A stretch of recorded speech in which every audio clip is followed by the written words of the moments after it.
ठीक है। कभी भी जब अपन किसी से रूबरू होते हैं as a gathering, as a meeting, तो अपन गुड मॉर्निंग ही करते हैं ना। हाँ सर। इंडिविजुअल तो मिल नहीं रहे अपन, इस कारण से गुड मॉर्निंग किए हैं।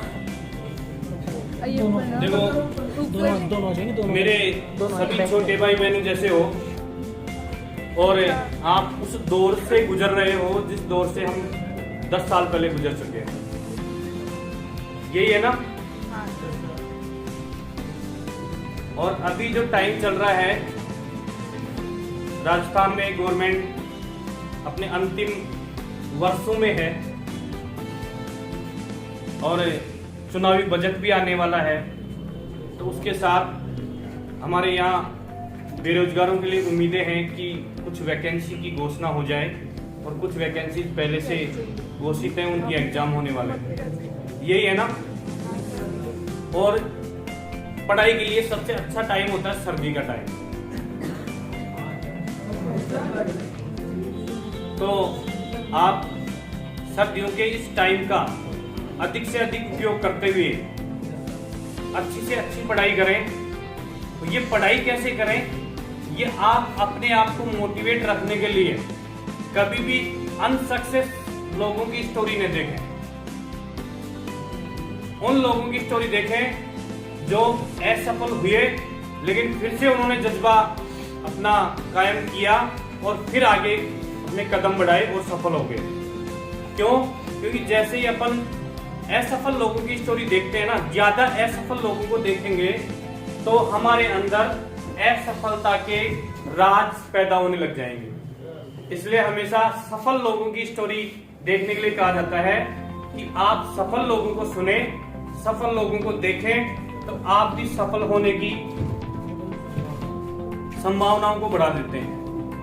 और संघर्ष करने के लिए आप जब भी कमजोर पड़े तो हमेशा मोटिवेशनल सॉन्ग होते हैं, वो भी सुन सकते हैं, मोटिवेशनल स्टोरी होती है वो भी सुन सकते हैं।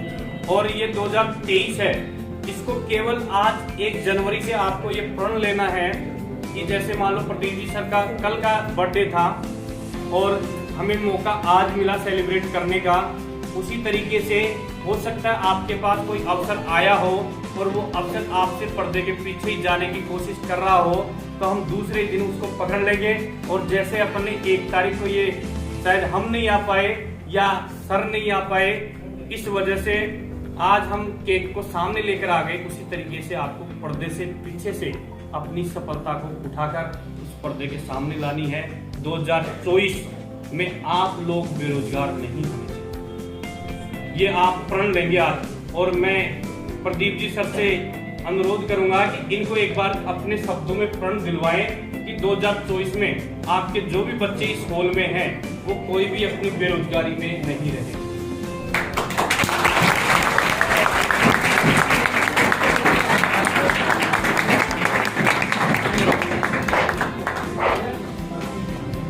तो मुझे ज्यादा बोलना तो नहीं आता। देखो सबसे मेन बात है, आज तक तो तुम एक ही टाइम से जब से जन्म लिया तब तक ऐसे ही हो, अलग से नहीं किया।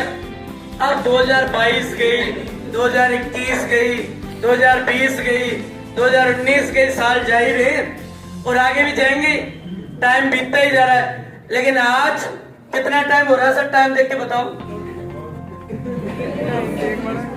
1:23, 1:23 ऐसा टाइम है जहाँ शाम होने वाली है और दोपहर बीत रहा है।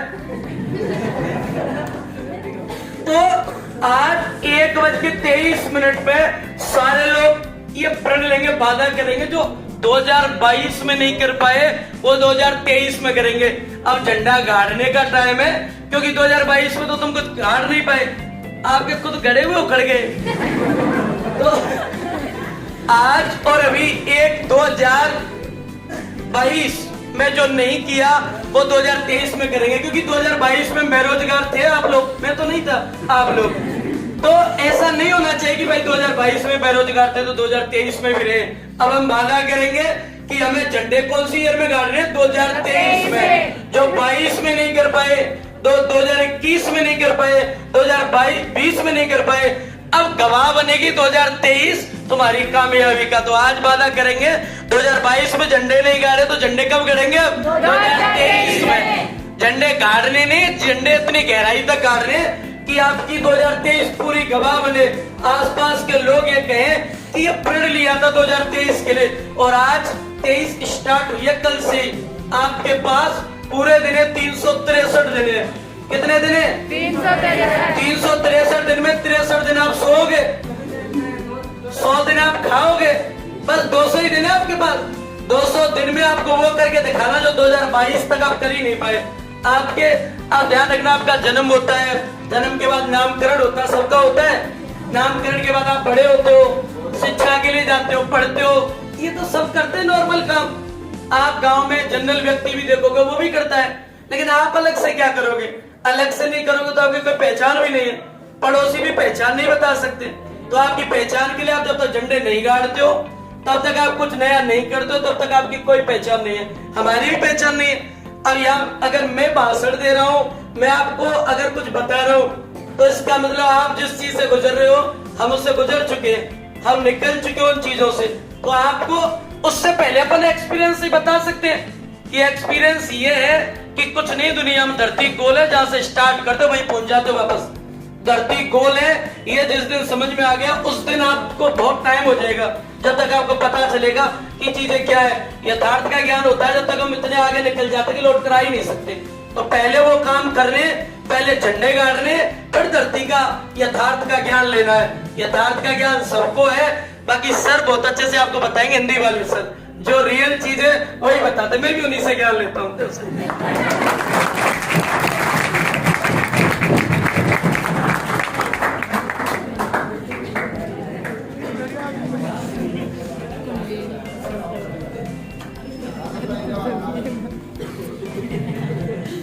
बोलू क्या? सुनोगे? सुनोगे? सर कह रहे थे कि अगर कोई असफल हो जाता है, तो निराश हो जाता है, तो हमें असफल होने पे निराश नहीं होना है। जैसे मानो अभी सर बता रहे थे कि 2022 भी गया, 2021 भी गया और कौन सा है 2019 भी गया, 20 भी गया, 18 भी गया, लेकिन हमने तो 22 में भी कुछ नहीं सीखा, 21 में भी नहीं सीखा, 19 में भी नहीं सीखा, 20 में भी नहीं सीखा। तो इनसे हमें मायूस नहीं होना है, हमें 2023 में क्या करना है इसको लेकर आगे बढ़ना है।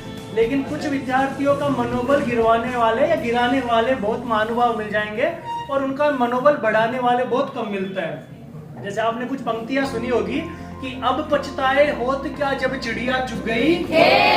समझ रहे मेरी बातें? हाँ। तो आपको पछताना नहीं है कि 2022 में मेरा तो ज्योग्राफी रह गया। अभी कह रहे थे ना बच्चे करते मेरे तो ज्योग्राफी का पार्ट तो वही नहीं है, तो आपको पछताना नहीं है। अब पछताए होत क्या जब चिड़िया चुग गई खेत, अरे चुग गई चुग जाने दे अब तो मूर्ख चेत, ऐसो दीन दयाल है तेरो फिर उपजेगो खेत। तो हमें भविष्य को लेकर आगे बढ़ना है और ये नहीं देखना कि पीछे क्या हुआ है, 2022 में हमें सफलता मिली या ना मिली, ये नहीं सोचना, आगे बढ़ना है और आगे क्या करना है उसके बारे में हमें सोचना है। बाकी आगे सर को बधाई देनी है जो आप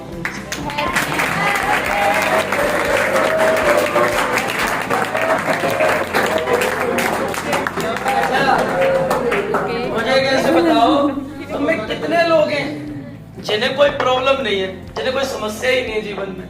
है क्या कोई? तुझे नहीं है? और कोई? इसका मतलब जीवन का दूसरा नाम ही प्रॉब्लम है।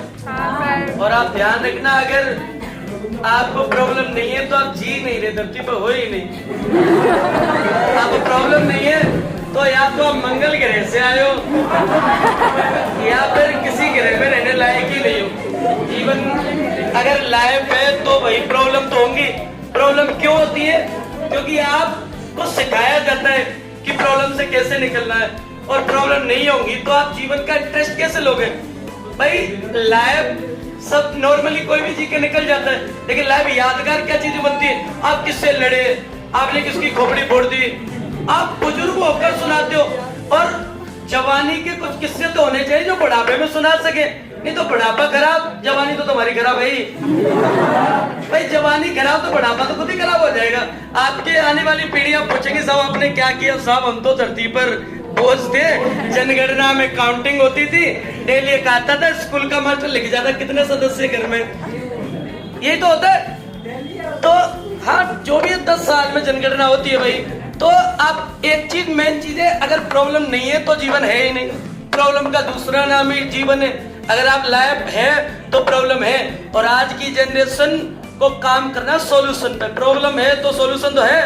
कोई भी चीज है तो उसका प्रत्युत्तर पहले तैयार होता है। बुरी चीज है तो अच्छी तो बननी है, क्योंकि उसका काटना भी तो है। अगर बुरी चीज है तो अच्छी आएगी, अच्छी है तो बुरी है, प्रत्युत्तर तो पहले तैयार होते हैं। लंबे लोग हैं तो छोटे लोग भी हैं, छोटे लोग हैं तो लंबे लोग भी हैं, उत्तर में जाने वाले लोग हैं तो दक्षिण में जाने वाले लोग भी हैं।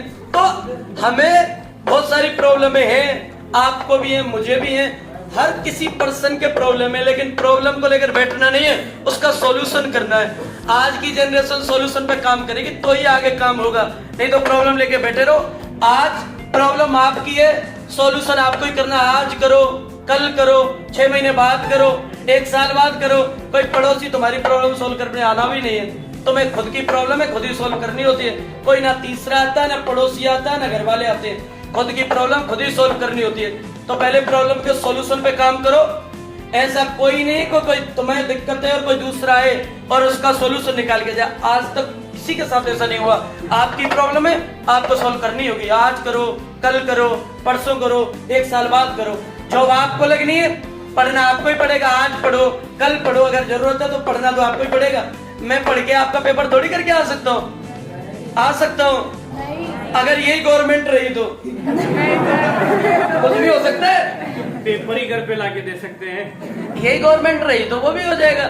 मैं दिखाऊंगा तुम्हारा पेपर, तुम बैठे रहना, गुरुजी आ रहे होंगे, है ना। कितने करके आए, फिर मुझसे पूछे साहब कितने करके आए। मैं आपको पूछता हूँ आजकल कितने करके आए, फिर मुझे पूछेंगे साहब कितने करके आए। तो होता है ना। तो आपकी प्रॉब्लम आपकी, तो आपको सॉल्यूशन करना होगा। जो आपको लग रही है तो पढ़ना तो आपको ही है। और मेन चीज ये है, हो सकता है आपको कुछ समस्याएं हो, क्लास वगैरह डिस्टर्ब है, तो कई बार क्या होता है, जैसे आज मान लो आज 3 टीचर एक साथ छुट्टी पर थे। अब है तो है, हम उनके घर थोड़ी जाएंगे, साहब आना ही पड़ेगा।